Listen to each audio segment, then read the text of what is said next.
So, good evening, everyone. Let's start with our second quiz.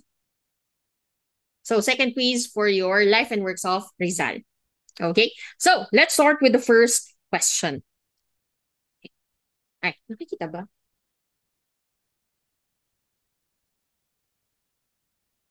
Yan.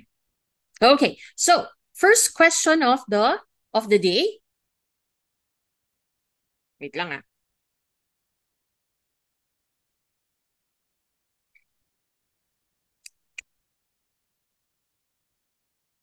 Saglit lang.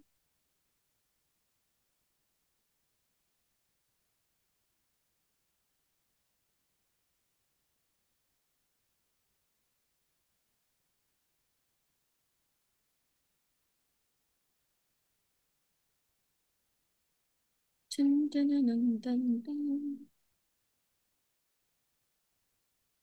Okay, so let's start with the first question. What is the El Amor Patrio all about?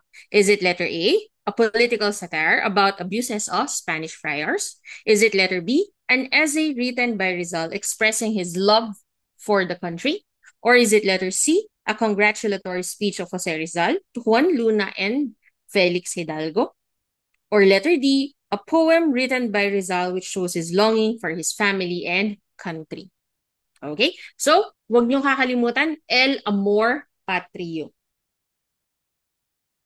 So, huwag niyong kakalimutan guys, when we say amor, that means love.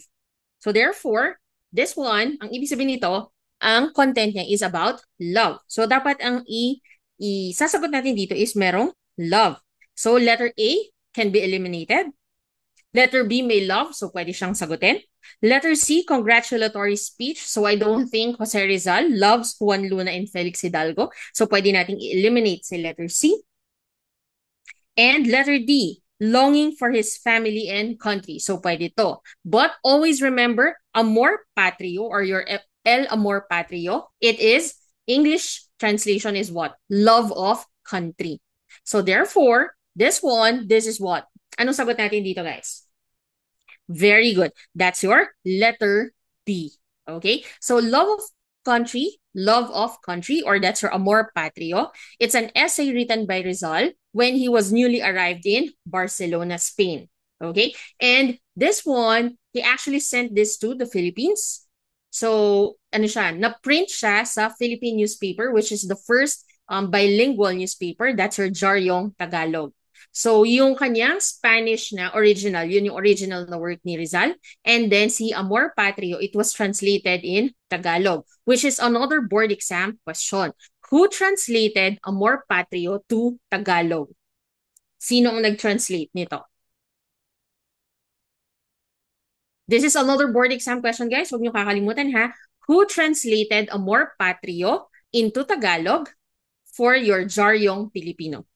Sino to? That's your M.H. Del Pilar. So, huwag niyo kakalimutan yun, guys, ha? Amor Patrio, that's your love of country. This was actually an essay written by Rizal when he was in Barcelona, Spain. And then, it was published in Jaryong Tagalog, which is actually the first Philippine newspaper, which is bilingual. So, bilingual, it means dalawang languages. So, that's your Spanish and Tagalog. Okay? And another, it was published under his pen name. Ano ba ang pen name ni Jose Rizal na ginamit niya for Jaryong Tagalog? That's your Laong Laan. That's your Laong Laan. Okay? So, ano yung mga kailangan nating tandaan sa Amor Patrio? One, love of country, yung kanyang English. Next, he wrote this when he was in Barcelona. Number three, this was now printed in Jaryong Tagalog. And when it was printed, it was under his pen name, Laong Laan. And the fifth one, this was printed also in Tagalog. Sino nag-translate? Si M.H. Del Pilar. Okay? So wag kakalimutan yan guys, ha? 5 yon. Love of country, and then Barcelona, Laong Laan, Jaryong Tagalog, and Marcelo H. Del Pilar. So 5 siya. Okay? So let's move on to the next question. He published his novel Noli Me Tangere in this country. So is this letter A, Japan, Is it letter B, Germany? Is it letter C, Hong Kong? Or letter D, North Borneo? So anong sagot natin dito, guys? Anong sagot natin dito sa ating question number 2? Oh, wag niyo kakalimutan to, guys, ha? This is actually one of the favorite board exam questions natin sa LET. Yung publish, the place of publication of your Noli Me Tangere and El Filibusterismo. So wag kakalimutan. So pag yan ay si Noli Me Tangere, that is what? So para hindi nyo makalimutan, guys, ang tanong ko is, ano ang translation ng Noli Me Tangere? Touch me not. 'Di ba? So don't touch yung germs. Kasi saan na-publish si Noli Me Tangere? Sa Germany. That is in Berlin, Germany. Okay? Noli Me Tangere, touch me not. So ano dapat ang hindi natin ito-touch? Germs. Kasi Germany siya na-publish. Sorry na. Sorry na. Sorry na. Yung ganun ko kasi siya alalahanin. Okay, so sorry ha, ganun ko talaga siya alalahanin kaya hindi ko siya makakalimutan na sa Germany siya. Okay? So wag kakalimutan ha. Okay. So paano kapag si El Fili naman? Si El Fili, saan naman siya na publish? Saan siya publish? Si El Fili.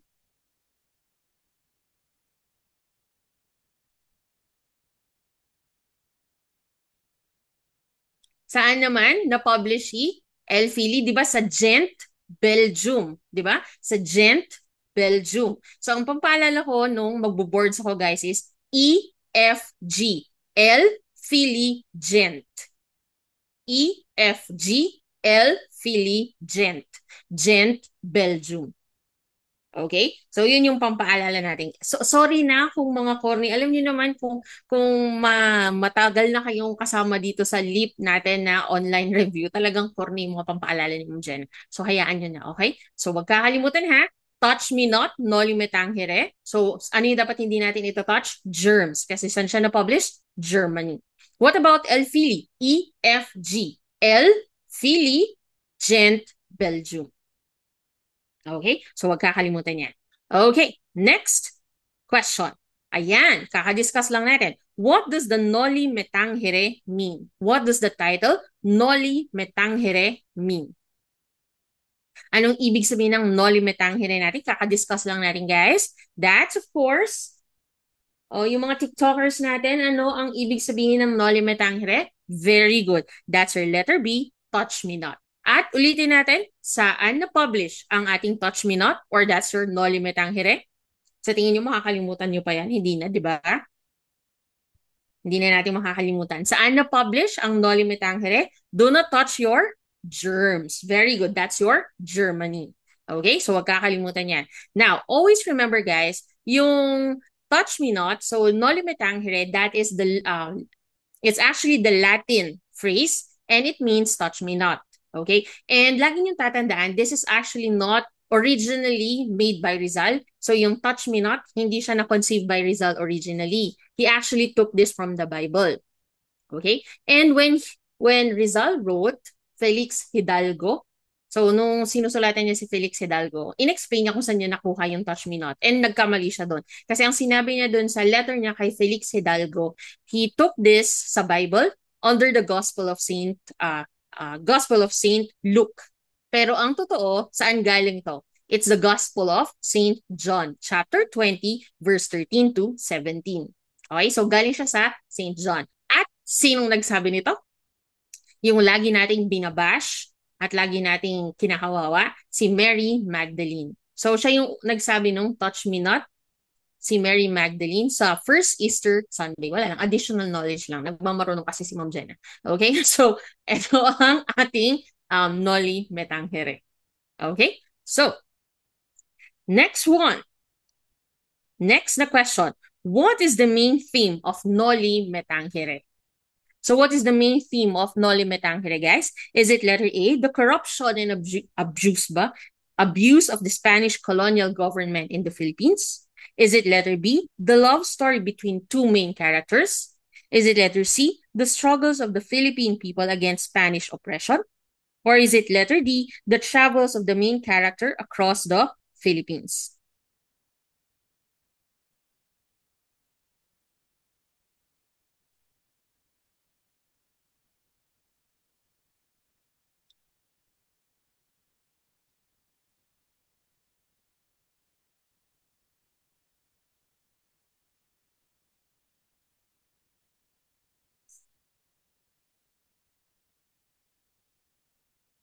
Okay, so what is our answer for this one, guys? It's your letter A, the corruption and abuse of the Spanish colonial government in the Philippines. Actually, guys, itong si Noli Me Tangere, this was parang si Rizal, he was actually inspired by reading yung book na Uncle Tom's Cabin. So si Uncle Tom's Cabin, it's actually a book which now portrays the brutalities of, di ba sa Amerika, dati meron silang slaves.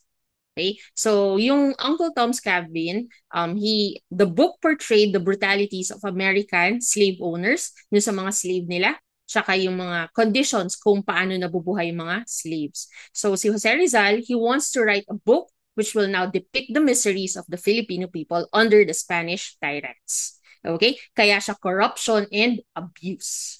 Okay? So, wag kakalimutan this one. Okay? Let's move on to the next question.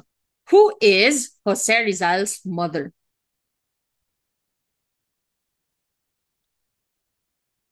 Who is Jose Rizal's mother?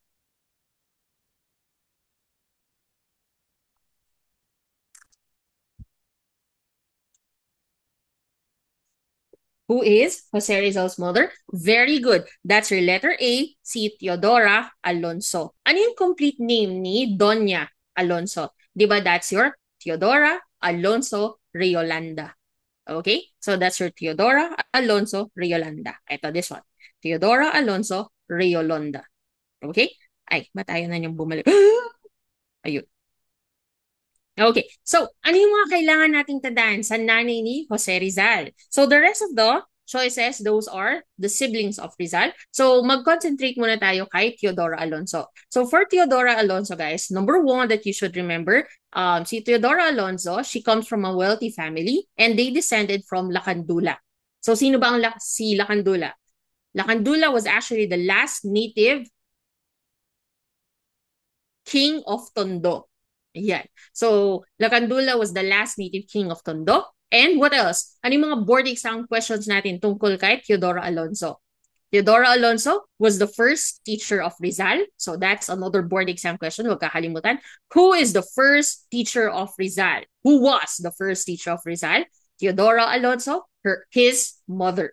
Okay. Next, kanino dinedicate ni Rizal ang kanyang poem na Mi Primera Inspiración or My First Inspiration. That's for his mom, Teodoro Alonso. Mudra pa rin. Yes, very good. And another question, guys. Why did Rizal take up medicine? These are board exam questions, ha? Please don't forget. Why did Rizal take up medicine? Kasi gusto niyang i-cure ang failing eyesight ng kanyang mother. Okay? So wag kakalimutan, may tatlo tayong kailangan tandaan tungkol kay Teodora Alonso. Number one, she was the first teacher of Rizal. Number two, sa kanya nakadedicate yung poem ni Rizal na Mi Primera Inspiración or That's My First Inspiration. And number three, bakit nag-take ng medicine si Rizal, specifically ophthalmology? Kasi gusto niyang i-treat yung failing eyesight ni mother. Tatlong board exam question yan, guys, ha? Huwag kakalimutan. Okay, so let's move on. Next one.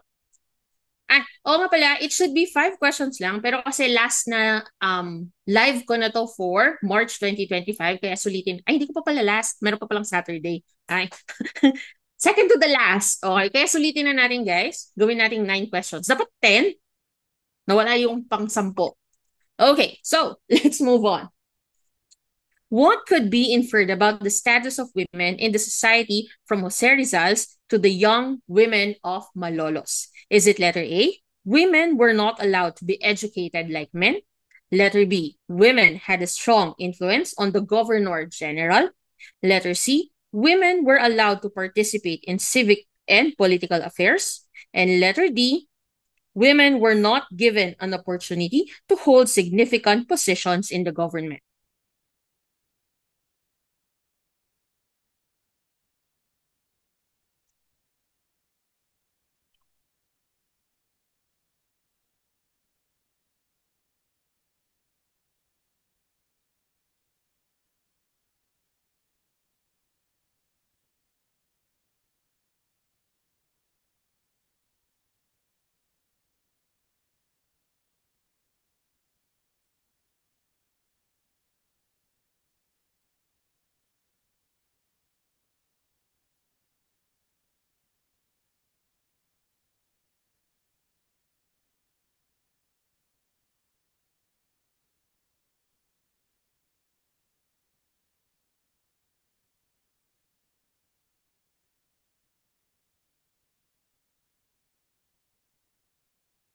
Okay, so what's your answer?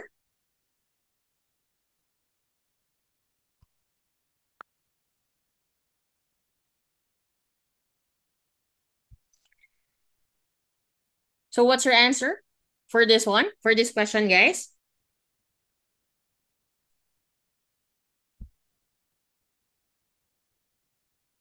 Sa tingin nyo, anong sagot? Bakit walang sumasagot sa akin? Okay? So, lagi nyo tatandaan guys, dito, etong si To the Young Women of Malolos, he actually wrote a parang letter to the young women of Malolos. So, sino ba tong young women na to? These are actually 20, it's a group of women, so 20 sila, and they participated in a peaceful movement for educational reforms in the country. Okay? So, ano lang yung gusto nila? Nagre-request lang sila na mag-open ng night school where they can study Spanish language. Okay? So gusto lang nilang mag-aral ng Spanish language. Bakit? Kasi gusto nilang mag-aral ng Spanish kasi ito yung language ng politics and society. Dati kasi, alam naman natin, di ba? Dati kasi, di ba? Lalo na kapag nakikinig kayo sa mga kwento ng mga lola at lolo natin. So, minsan makinig kayo kasi talagang may matututunan kayo. Alam niyo yung mga lagi nilang sinasabi na naglalakad sila ng 7 kilometers, tatawid pa sila ng ilog, ng bundok, ganyan. Ayan. So, ngayon, lagi niyong tatandaan, before, ang mga babae, ang nangyayari is, they don't give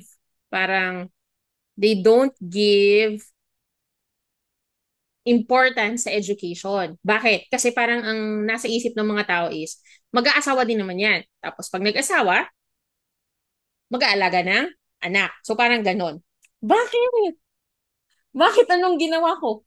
Okay, so, very careful lang ako magsalit. Dati, ganun yung iniisip nila. Parang pag babae, hindi masyadong importante na pagtapusin sila ng college, ng high school, kasi nga mag-aanak, tapos sila mag-aalaga. Parang ganyan. So, ngayon, si Jose Rizal, when he went to Europe, parang yun yung sinasabi niya na bakit yung mga babae dito sa Europe, parang hindi sila masyadong nakafocus sa pananamit, tapos hindi sila mga chismosa, ganon. So yun yung sinasabi ni Jose Rizal. So sana ganon din sa Pilipinas, na yung mga babae masyadong nakakonsentrate daw sa pang outward appearance, tapos may mga yun nga, masyado tayo sa gossip, pero okay mag, 'di ba? Magpasalamat tayo sa mga kapitbahay nating mga mahilig magchismis, kaya walang serial killer dito sa Pilipinas, ganyan.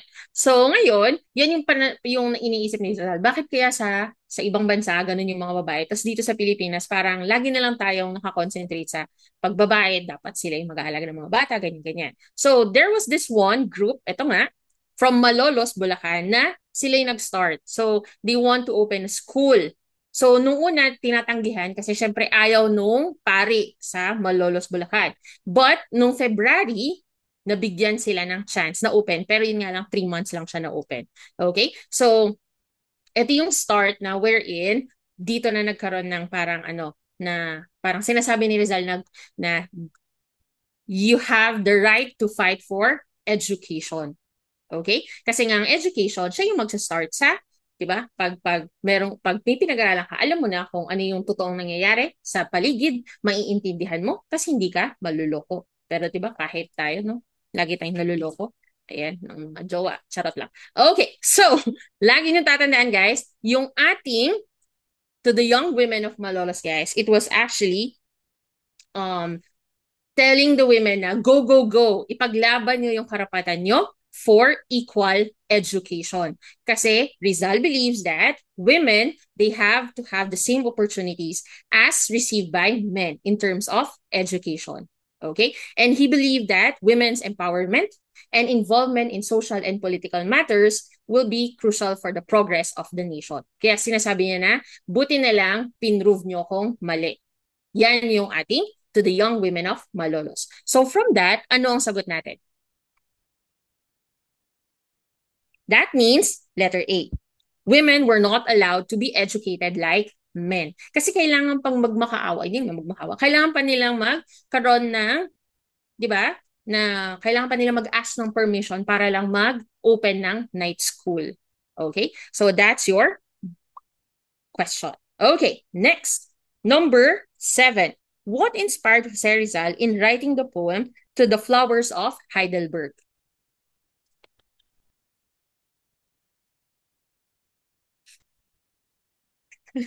Bakit kayo naghahaha sa mga sinasabi ko? Totoo naman, di ba? O, nakagraduate na kayo ng education. O, paano yung mga unit earners? Meron pa silang bachelor, tapos nag-unit earner. Tapos kayo, nag-graduate kayo ng Bachelor of Education. O, nagpaloko kayo sa mga ex nyo? O, totoo naman. O, kaya kahit anong gawin nating mga babae na mag-receive ng education, malaloko pa rin ba tayo? Yes, babae si Ma'am Jana Charla. Okay, so let's move on. Next one. What inspired Jose Rizal in writing the poem To the Flowers of Heidelberg? Anong sagot niyo dito, guys?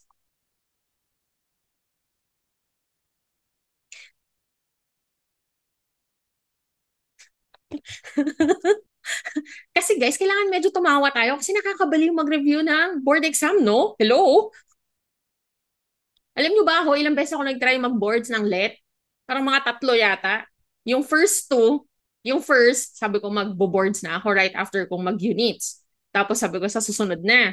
Tapos dapat September 2023, nag-file na ako sa PRC. Ay, hindi ako nag-file. Nagkumuha lang ako ng schedule tapos hindi ako sumipot. Kasi sabi ko next na lang. Tapos nung March 2024, sabi ko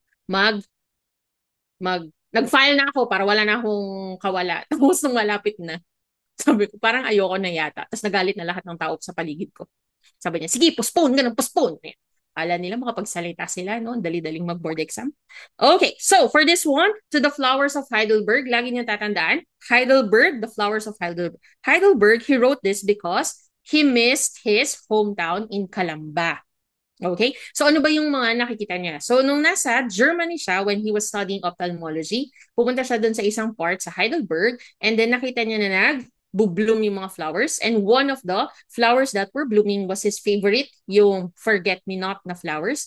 And this reminded him of his garden sa Calamba. Kaya siya gumawa ng Flowers of Heidelberg. Grabe si Rizal, no? Pag may namimiss siya, nakakagawa siya ng poem na international. Tayo, pag may namimiss tayo, anong nangyayari? Wala. Walang nangyayari sa atin. Umiiyak lang tayo, no? Ayan. Okay. So, pag namimiss natin, wala. Hindi tayo nire-replyan. Next one. Next question. Oh, this one. Please take note of this one kasi ako mismo medyo naguluhan ako dito. Okay? So, arrange the following events in chronological order. 1. Execution of Jose Rizal. 2. Jose Rizal was en route to Cuba. 3. Detention of Rizal in Fort Santiago. And 4. The outbreak of the 1896 Philippine Revolution. Okay. So, sorry na. Okay. So, this one, guys, actually, kung alam naman natin yung history, hindi tayo malilito. Pero ako, nung una ko siyang binasa, medyo nalito ko. So, ano ang gagawin natin? For me, so maganda na nalito si Ma'am Jetta para at least ma-share niya kung paano tayo hindi malilito. Lagi niyong tatandaan, yung Philippine Revolution, it happened before na-execute si Rizal. Okay, buhay pa si Rizal nung nag-cry of Balintawak sila Andres Bonifacio. So, huwag kakalimutan yan ha. Buhay pa si Rizal bago nagkaroon ng cry of Balintawak. Okay? So, therefore, kung nauna yung Philippine Revolution kaysa sa execution of Jose Rizal, we can assume that statement 1 is the last. Tama ba? So last siya kasi syempre na-execute na si Jose Rizal, hindi naman siya pwedeng ma-detain sa Fort Santiago. Of course, the detainment of Jose Rizal to Fort Santiago is before na-execute siya. At bago siya pumunta sa Cuba. Okay. So, paano natin to alalahanin? So, always remember, so mag-skip na tayo sa part kung saan na exile si Jose Rizal. So, always remember, when Rizal was exiled, so sagutan nga muna natin. So, anong sagot niya dito? Para mapakita ko yung rationale. What's your answer here sa tingin niyo? So, dapat last is 1, execution of Rizal. So, you can eliminate B and you can eliminate D. So, si A and C na lang ang pagpipilian ninyo. Si A and C. Ano sa tingin ninyo? A and C na lang ang pagpipilian. Kasi execution of Jose Rizal was the first one. And before Jose Rizal was executed, he was detained in Fort Santiago. So, dapat 3 and 1 ang magkasunod. Diba? So, therefore, the correct answer here is letter C. Okay. So, para hindi na, pag ito lumabas sa boards natin ulit, guys, so sana lumabas siya, paano natin maaalala to? Okay. Ay,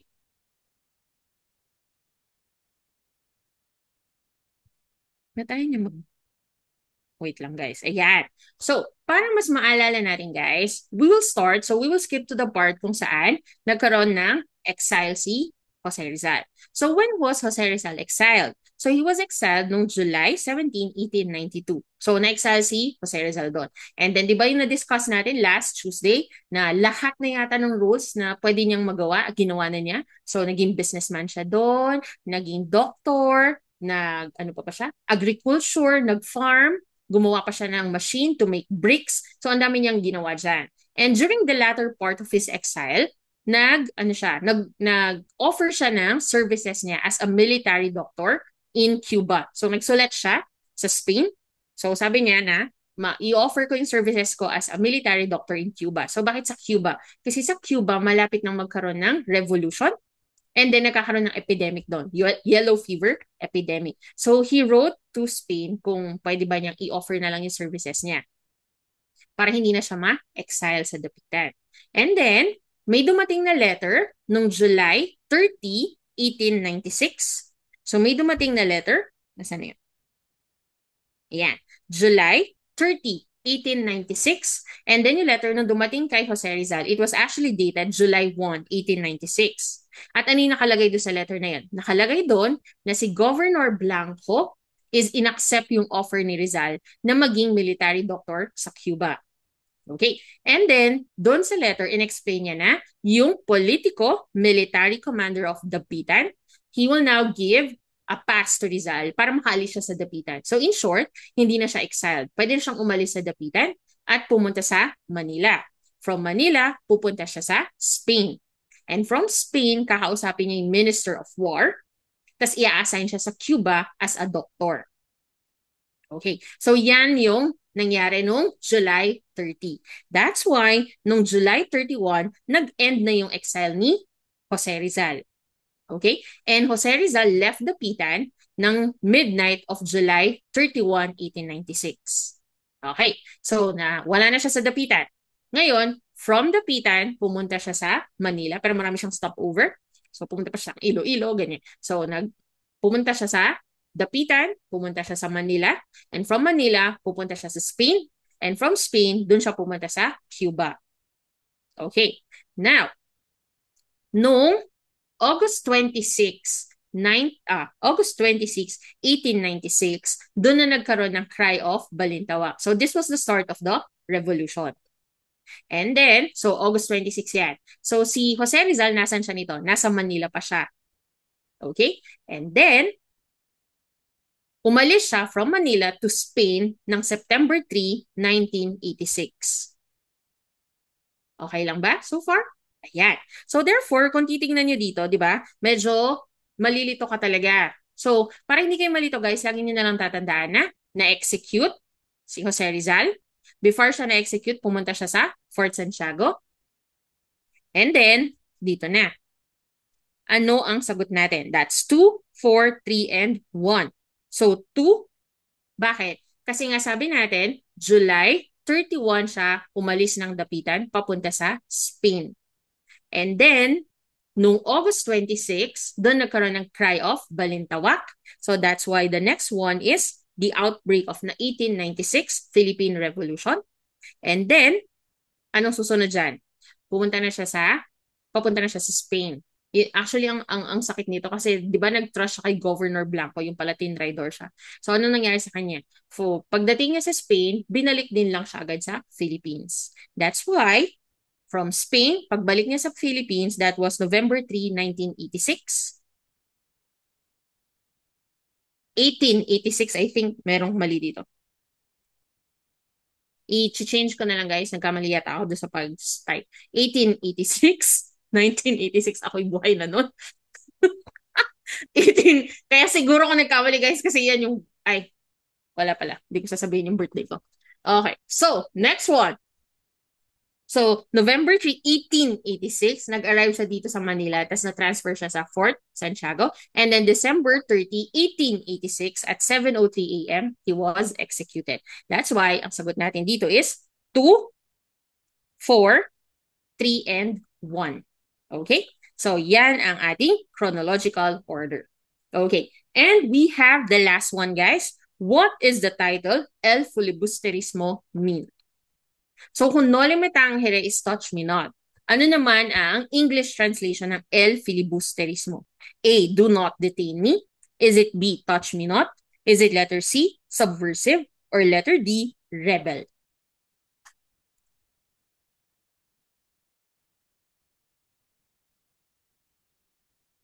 Yes, very good. Another English translation of El Filibusterismo is the reign of greed.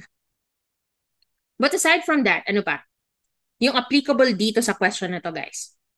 Ano sagot natin? B, touch me not, that's noli me tangere. So anong sagot natin dito? Very good. That's our letter C, subversive. Okay? So always remember, guys, for El Filibusterismo, it is translated in English as the reign of greed or the subversive. Okay? So wag kakalimutan yan. Okay? So ulitin natin, guys, para hindi natin makalimutan. Pag noli me tangere, ano ang ating English translation? Touch me not. Pag El Fili, the subversive, the reign of greed. Saan na-publish si Noli Me Tangere? Sa Germany. Saan na-publish si El Fili? EFG, Gent, Belgium. Okay. Ay, additional lang, guys. Kanino nakadedicate si Noli Me Tangere?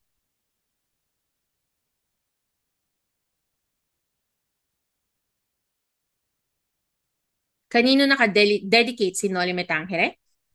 Which is, i-discuss din naman natin ulit sa Saturday. Pero para mas alam natin at ma-check ko kung maalala nyo sa Saturday,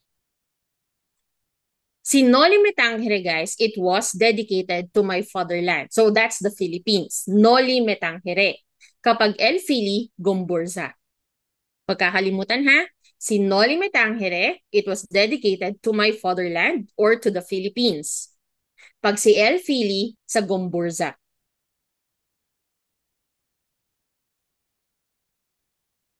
Okay? Ayan. So that's the last for today. I will see you on Saturday, guys. It's a longer discussion. It's 2 hours tayo. So I think I will discuss at least 20 questions. So 20 to 25 questions tayo. O ayan. Pwede nyo ulit gamitin yun. EFG. L, Philly, Gent. Kanino nakadedicate? Gomburza.